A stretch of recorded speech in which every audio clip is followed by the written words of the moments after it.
By no means am I trying to turn a blind eye to the struggles of home and the hardships many Zimbabweans at home face on a daily. But I think I'm finally giving myself permission to call out the struggles of living abroad without feeling guilty or unappreciative and ungrateful for the opportunities we've gotten being in the US. I remember when I went back home in 2019 after my first year of college, just being so excited to be home.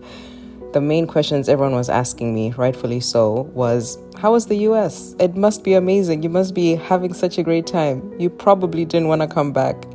And my immediate response was always, it was okay. I definitely couldn't wait to be home. And 99% of the time, I was always met with a confused look on the person's face, being like, but why would you want to come back here?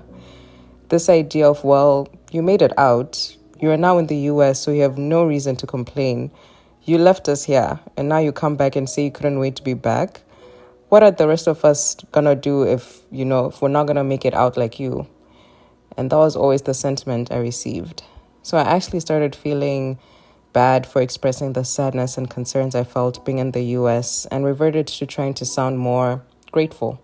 And that came at the expense of not really acknowledging just how hard being in the US as an international student was. But over time, as I went through college and life was really lifing, I came across this idea of choose your hard. And if there's one thing I've accepted and learned in this adulting thing, is that life is going to be hard either way. So choose your hard.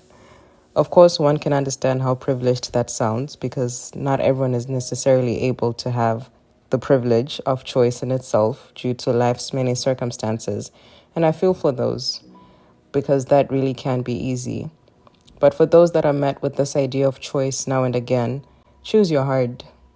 For me, living abroad is hard, and living in Zimbabwe would also be hard. And right now, we've chosen to live abroad, and that's hard.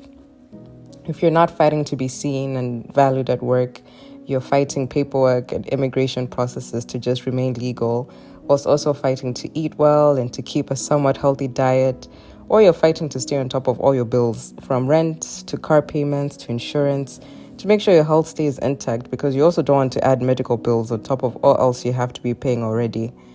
And you're honestly fighting the loneliness that comes from being so far from literally everyone you love and the community that raised you. The fact that all my family are literally flights away is so saddening at times because you can't just be like, I'm missing my people. Let me go see them real quick because it's going to take you minimum 16 hours just to get to any of them.